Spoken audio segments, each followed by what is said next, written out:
Jessica, you're marrying a liar. Get out while you can. I flinched, almost dropping the engagement ring I'd been admiring. I turned to see Laura leaning against the doorframe, arms crossed, and an infuriating smirk on her face. Don't make a scene, Laura. What are you talking about? I tried to keep my voice calm, but it quivered slightly. She stepped closer, her eyes fixed on mine. You think you know Mark? He's been playing you. He's not who you think he is. Before I could respond, my phone buzzed on the table. It was Mark, texting me he'd be late again. It was the third time this week. I sighed, tucking a strand of hair behind my ear. See? Always an excuse, Laura said, her tone mocking. My gaze hardened. Whatever issues you have with Mark, leave me out of it. We're happy, and nothing you say will change that. Laura shrugged nonchalantly. Suit yourself, just don't say I didn't warn you. She walked out, leaving a storm of doubts in her wake. Later that evening, Mark finally came home. His tie was loosened, and he looked tired. I met him at the door. Rough day? I asked, placing a hand on his chest. Yeah, the usual, he replied, kissing my forehead distractedly before heading to the kitchen. I followed him, watching as he poured himself a glass of water. Laura said something weird today. He arched an eyebrow, sipping his drink. What about? She said you're lying to me, that I should get out while I can. Mark's expression darkened before he laughed it off. Laura loves drama. You know that. She's probably just bored. Bored enough to make serious accusations about us? He put down his glass, stepping closer. Jess, you know how she is. Don't let her get into your head. You and me were solid, right? I wanted to believe him. I really did. So I nodded, trying to push Laura's words from my mind. Yeah, we're solid. The next day, I was at the cafe planning the wedding details, going over florists and caterers, when Laura showed up again. This time, she was with Mark. They were laughing about something, standing too close for comfort.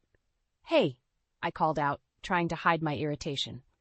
Mark and Laura turned to me, Mark grinning and Laura with that same smirk as yesterday. Jess, there you are, Mark said, walking over to give me a quick kiss. Laura and I just ran into each other. Thought I'd say hi. Right? I said, forcing a smile. Well, I need to talk to Mark about some wedding stuff. Laura sat across from me, clearly not leaving. I'm sure Mark has a moment. Let's hear it. It was hard to focus with her there, her eyes watching every move I made. Every time I glanced up, she was smirking or whispering something to Mark. Later, back at home, I felt the tension building inside me. Mark, can we talk? Sure, what's up? He replied, sitting on the couch. Can you tell Laura to back off a bit? She's becoming a bit intrusive, he sighed, rubbing his face. Jessica, she's my friend. You know that. She's excited about the wedding, too. Still, there's a limit. She doesn't need to be there every time we're together. Mark looked at me, exasperated. I'll talk to her, okay? But don't blow this out of proportion. I bit my lip, feeling dismissed. Fine, I muttered, heading to bed. As I lay there, doubts crept back in. Laura's words, her presence, and Mark's dismissive attitude weighed heavily on me. I wanted to trust him. I needed to trust him. But something felt off. Am I just imagining things? I whispered into the darkness, the silence offering no answers. I woke up the next morning to find Mark already gone, leaving just a note. Big meeting today. See you tonight. Love, Mark. I frowned, feeling the distance growing between us. I needed answers, but instead of confronting, I decided to observe. I was knee-deep in wedding preparations. The florist was showing me arrangements when Laura swanned into the shop like she owned the place. Jessica, you look busy, she said with a fake smile. Just a bit, I replied curtly, not in the mood for her antics. That's why I'm here. Thought you could use some help. She drifted toward the flowers, picking one up and twirling it. This is fun, isn't it? Sure, Laura, I said, trying to focus on the florist. Oh, come on, she interrupted. Planning a wedding must be stressful. Tell me, what's next? Cakes? Dresses? I shot her a stern look. We're managing fine, Laura. But she wasn't backing down. Every decision was questioned, every choice criticized. By the end of the appointment, I was exhausted. I'm just saying, maybe you should let Mark decide a few things. He's good at this, Laura said, winking. Thanks for the help, but I think we've got it under control, I answered, keeping my frustration in check. Later that evening, Mark came home late again. I was waiting in the kitchen, tapping my fingers on the table. You're late again, I said as he walked in. Work's been crazy, he replied, loosening his tie. Yeah, I can tell. Laura's been a great help, I said sarcastically. Mark sighed, clearly tired. I know she can be a bit much, but she means well. I stared at him, trying to read his expression. She's more involved than I am at this point. We're just friends, Jessica, he said, sounding annoyed. Friends don't act like that, Mark. This is our wedding, not hers. My voice was rising now, the doubts and frustrations bubbling over. Calm down, Jessica. You're overreacting. I have every right to react, Mark. She's everywhere we go, making decisions and undermining me. I could feel the tears of anger welling up. He ran a hand through his hair. I'll talk to her, okay? Just let it go for now. I wanted to scream, to make him see what was happening, but instead, I nodded, too drained to continue arguing. The next day, I met my mom for lunch. She could always tell when something was wrong. What's going on, sweetie? She asked, her eyes full of concern. It's Mark and Laura. She's always around, and I feel like there's something off, I admitted, my voice cracking. Honey, sometimes you have to trust your instincts. If something feels wrong, it probably is. She squeezed my hand. Have you confronted him? I've tried, but he brushes it off. I don't know what to do. Stay strong, Jessica. You deserve honesty. Don't let anyone make you doubt yourself. My mom's words were firm, giving me a bit of the strength I needed. That night, I decided to stay up and see where Mark was going. He'd been vague about his whereabouts, and I needed to know. Around midnight, my patience paid off. Mark's phone buzzed. It was a message from Laura. Be there in 10. My heart pounded as I watched him leave. I followed at a safe distance, trying to keep calm. He stopped at a quiet street, and there she was, waiting by her car. They hugged, too warmly for just friends. I quietly snapped photos, my hands shaking. As I returned home, fury and hurt swirled within me. This wasn't over. Laura's manipulation had gone too far, and Mark's betrayal was clear. I wasn't backing down. It was time to get what was rightfully mine. Morning sun streamed through the curtains, but its warmth did little to soothe the cold knot of anxiety in my stomach. I met my mom for breakfast, still reeling from the previous night's discovery. Honey, you look like you've seen a ghost, she said, her voice edging with worry. I found them, Mom, Mark and Laura, together, I said, showing her the photos I had taken. Her face darkened. Jessica, this is serious. You need to confront him. I will, but now's not the right time, I responded, trying to sound more confident than I felt. I need a plan. She nodded, understanding. Whatever you need, I'm here. Back home, I was setting the table when the doorbell rang. It was Mark, his usual charm dialed up. Hey, beautiful. He tried to kiss me, but I turned away. We need to talk, Mark. I put the photos on the table, his eyes widened in surprise. What are these? He demanded, but his voice lacked the usual confidence. You tell me, I challenged, folding my arms. It's not what it looks like, he started, but I cut him off. Save it. I just want the truth. My voice was steady, a contrast to the storm raging inside me. He sighed, shoulders sagging. Laura's been having problems. I've been trying to help her, that's all. There's nothing going on. If that's all, why didn't you tell me? I countered, my anger flaring. I didn't want you to worry, he said, trying to reach for my hand. I pulled away, staring at the man I thought I knew. Mark, you promised me honesty. This isn't it. Before he could respond, his phone rang, Laura's name flashing on the screen. He silenced it, but it was too late. My suspicions were confirmed. Answer her, I said coldly. Tell her she's not welcome here anymore. He looked panicked, but nodded, dialing her back and putting the call on speaker. Hey, Laura, he said, voice strained. Mark, what's happening? She whined. Did she see the pictures? Yes, Laura, I did, I said sharply, stepping closer. This charade ends now. The line went silent for a moment before she hung up. I turned to Mark, feeling a strange mix of relief and despair. We need boundaries. No more, Laura. You need to choose, Mark. Me or her. I choose you, Jessica. Always, he said, desperation in his eyes. I'll handle it. He left to meet Laura, and I finally exhaled, realizing I'd been holding my breath. An hour later, he returned. She's out of our lives, he said, but I wasn't convinced. Later that night, as I sat in the living room, Mark's phone buzzed again. Another message from Laura. This isn't over. I knew then that I couldn't just rely on Mark's words. This was my fight, too. That night I called Megan, my best friend. Megan, I need your help. Anything, Jess. What's going on? It's Mark and Laura, I explained the situation. Damn, Jess, we need a plan, she replied, always ready for action. Yes, I said, feeling a spark of determination. We're going to expose them, both of them. And so with Megan and my mother by my side, I began planning the ultimate revelation. This wedding would not go as planned. It would be a day of truth, justice, and most of all, karma. As the wedding day drew closer, the tension was almost unbearable. But I tried to keep my composure. Mark seemed oblivious, acting like everything was fine between us. Laura was noticeably absent, but I knew better than to lower my guard.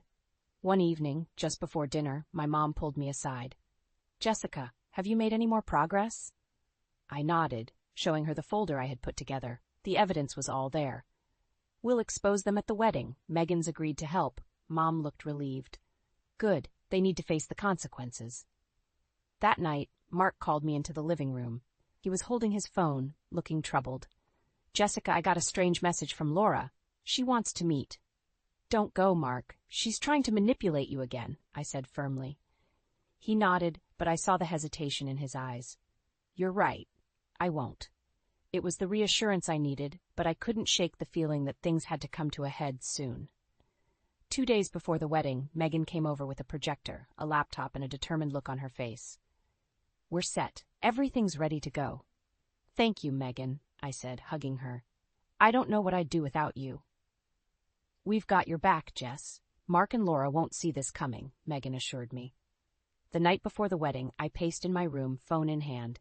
It buzzed with a new message. From Laura. "Meet me at the park now." Without thinking, I grabbed my coat and headed out. I needed to hear whatever she had to say for herself. At the park, Laura was waiting by the fountain, her face half hidden by the shadows. "You came," she said, her voice dripping with sarcasm. "Say what you need to say, Laura," I replied, trying to keep my voice steady. "You think you're so clever, don't you? You and Mark playing house while I'm left in the cold," she spat. "This is your fault, Laura. You brought this on yourself," I shot back. "Maybe so, but I'm not going down alone," she said, a sinister smile creeping across her face. "I've got my own plans for the wedding." My heart raced. "What are you talking about?" "Just wait and see," she purred, turning on her heel and walking away, leaving me in a whirl of anger and fear. The next day, I shared Laura's threat with Megan and my mom. "We need to be prepared for anything," I said. "We will be," Megan reassured me. "Let's stick to our plan." Finally, it was the day of the wedding. Guests filled the venue, chatting and laughing, oblivious to the storm brewing. I stood in my dress, feeling like a warrior preparing for battle. The ceremony began, and as Mark and I stood at the altar, I felt Megan's reassuring presence behind me. Just as the officiant began his speech, I nodded to Megan. She hit play. The projector lit up, displaying the incriminating photos and texts between Mark and Laura. Gasps filled the room as the truth spilled onto the screen. "This is what you've really been up to, Mark," I said, voice trembling with emotion. Mark turned pale. "Jessica, I can explain."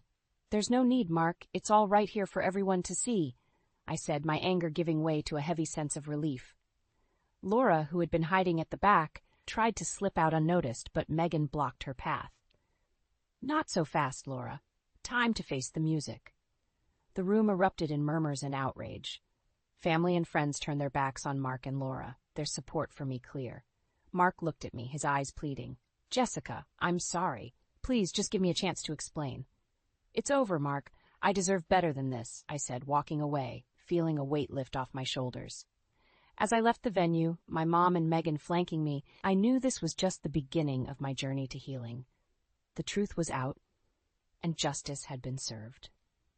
Now it was time to move on. After the explosive revelation at the wedding, I felt a mixture of fury and vindication. As my mother and Megan guided me out of the venue, I knew this was far from over. Mark and Laura had to face the consequences. The following day, I sat in my living room with Megan, going over the next steps. "Jessica, are you sure about this? This plan can backfire," Megan said, looking worried. "We have to be thorough, Megan. They need to feel the consequences of their actions," I replied, steady and determined. My mom joined us with coffee. "What's the plan?" "We've gathered all the evidence. Now we need to put everything together and present it to Mark and Laura's circles," I explained. Megan nodded in agreement. "We'll make sure they won't escape this, professionally and socially." We divided tasks. Megan would handle Laura's workplace and social circles.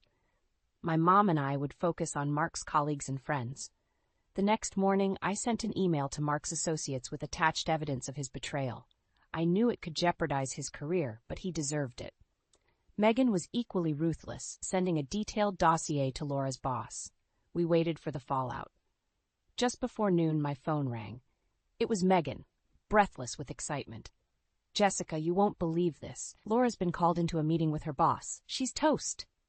Relief washed over me. "We did it, Megan. This is only the beginning."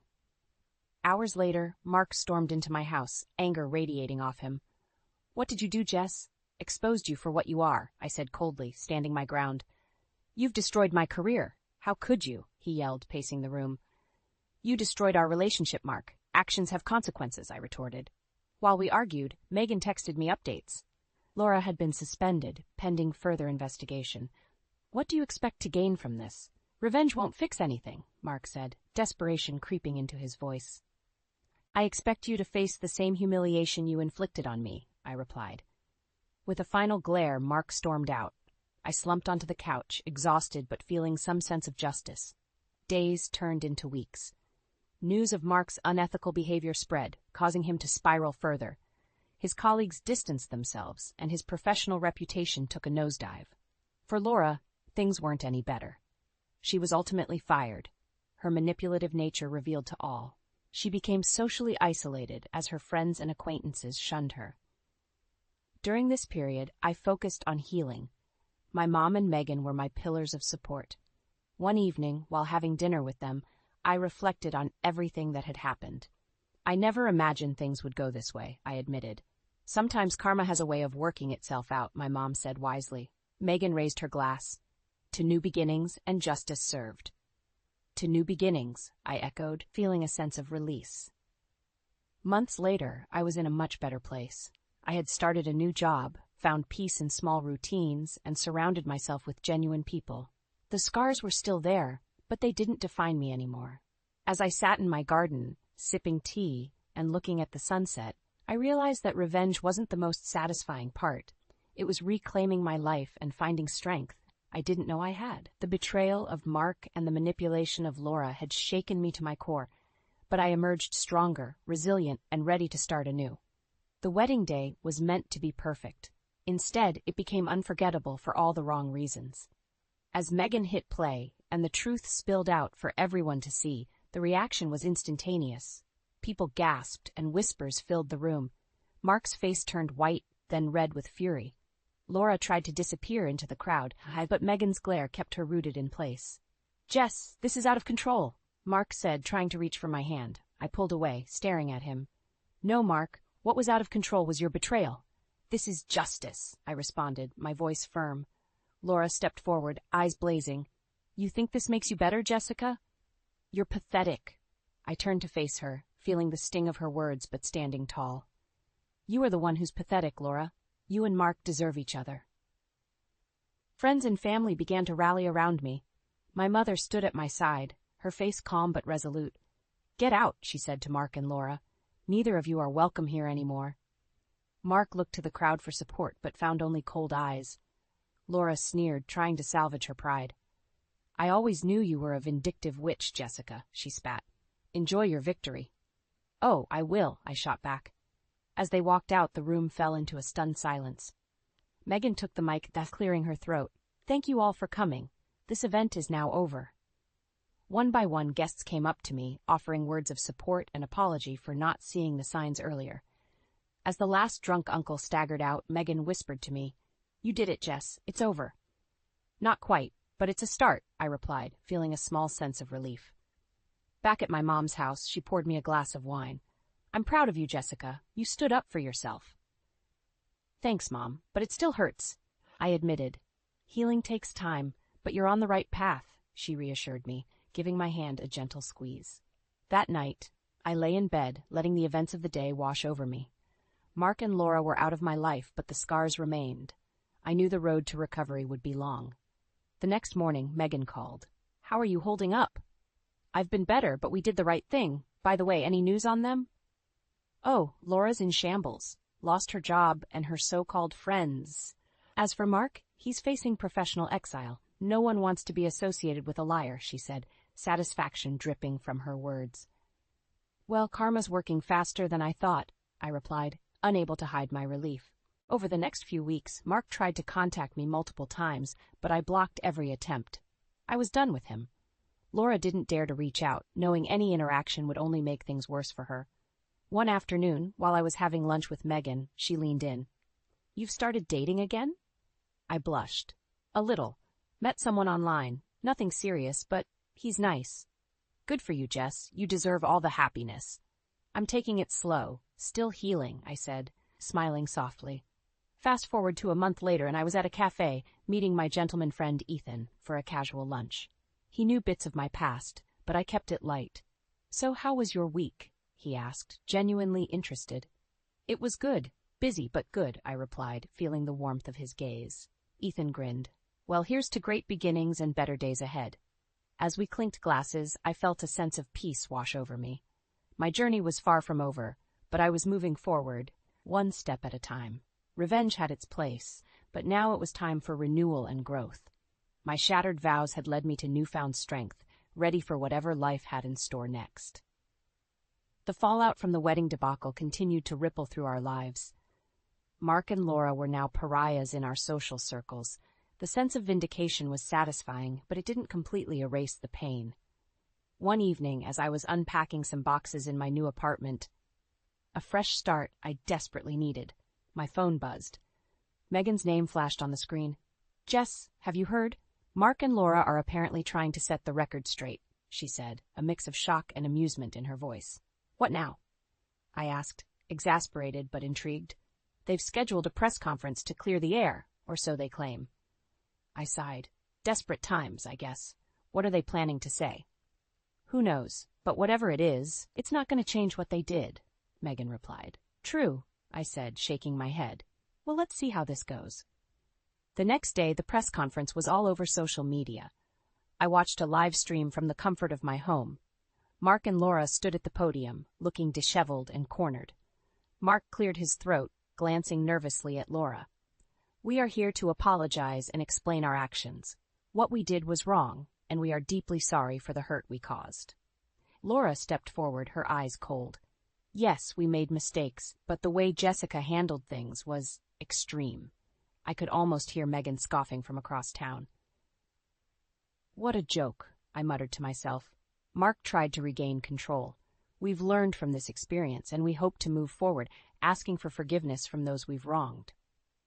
I turned off the stream, feeling a mix of disgust and relief. If they thought a public apology would fix everything, they were sorely mistaken. 2 days later, I was at a local cafe with Megan when someone approached our table. It was Laura. I stiffened, ready for another confrontation, but she looked different, defeated almost. "Jessica, can we talk?" she asked meekly. Megan bristled. "You've got some nerve showing up here, Laura." "It's okay, Megan," I said, taking a deep breath. Turning to Laura, I asked, "What do you want?" I wanted to say, "I'm sorry, genuinely sorry for everything." Her voice was shaky, and for the first time I saw a crack in her armor. "I lost my job, my friends. It's been hell." "Well, actions have consequences," I replied coolly.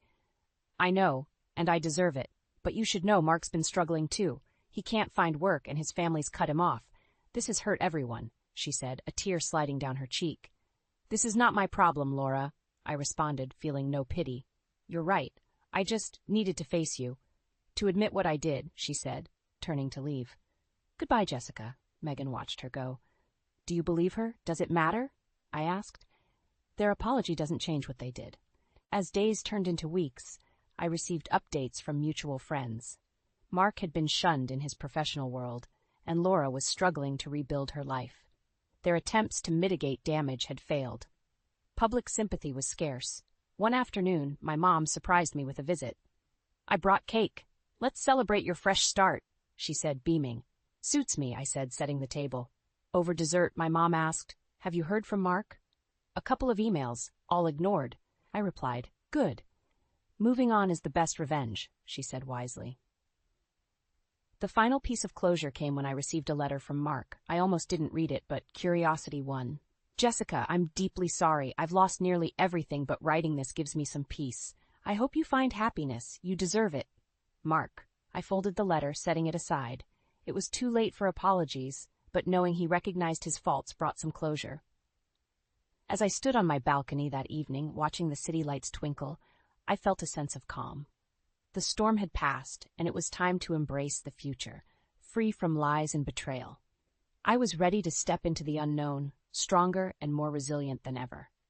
Months had passed since the chaos of the wedding. Life had started to settle into a new normal. I focused on my work, my friends, and rebuilding myself from the ground up. The process was long and painful, but I emerged stronger.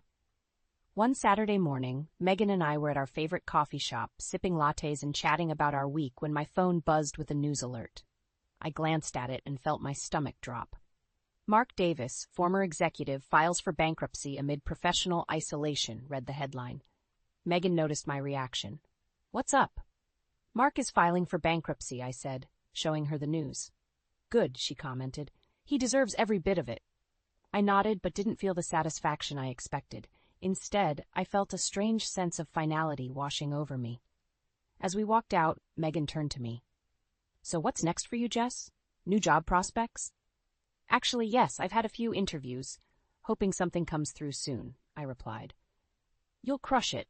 You always do," she said, giving me a side hug. That afternoon, I decided to take a stroll through the park where everything with Laura had come to a head.